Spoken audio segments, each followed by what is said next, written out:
안녕하세요. 부산 큰병원 우영환병원장입니다. 허리 디스크와 척추관 협착증은 살면서 누구나 맞이하게 되는 통증의 주범들이죠.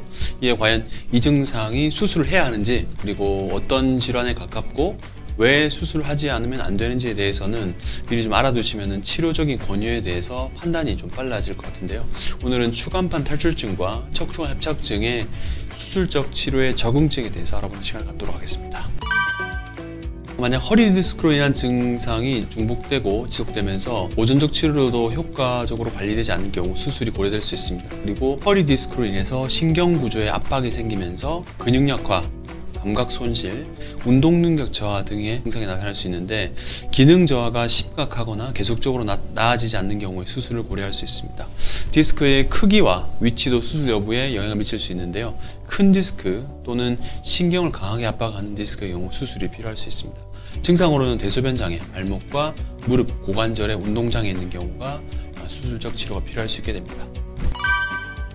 허리 디스크로 인한 통증이 경미하고 휴식과 약물로 효과적으로 관리되는 경우는 수술을 고려하지 않아야 합니다. 이에 추가적으로 주사치료나 도수치료, 그리고 신경성형술 등을 시행한 뒤 통증이 호전을 보인다면 역시나 수술을 피할 수 있게 됩니다. 고령의 환자분이나 기저질환이 있으신 분의 경우 수술 혹은 마취의 위험성이 더 높은 경우에는 보존적 치료가 더 나은 결과를 볼 수 있고요. 허리 디스크로 인한 신경 기능의 저하나 운동 능력의 저하가 없는 경우에는 수술을 고려하지 않을 수 있습니다.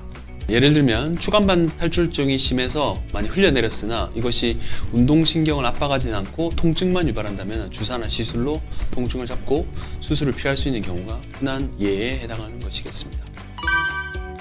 척추관 협착증은 연세가 들어가면서 통증과 근육의 약화, 감각의 소실 등이 발생하게 됩니다. 이로 인해서 보행이 힘들어지고 파행이 지속적으로 진행된다면 수술이 필요할 수 있습니다. 특히나 보존적인 치료인 휴식, 약물치료, 물리치료 등으로도 호전이 없다면 수술을 고려할 수 있겠는데요.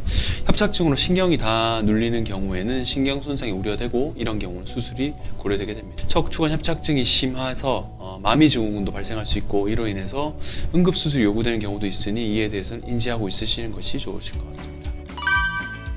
아무리 MRI가 꽉 막혀 있더라도 협착증으로 인한 증상이 사진에 비해서 경미하거나 조금은 불편하더라도 일상생활에 큰 지장을 주지 않는 경우에는 수술을 고려하지 않을 수 있습니다. 이런 경우는 대부분 휴식이나 약물치료 및 물리치료로 증상 호전을 볼 수 있고요.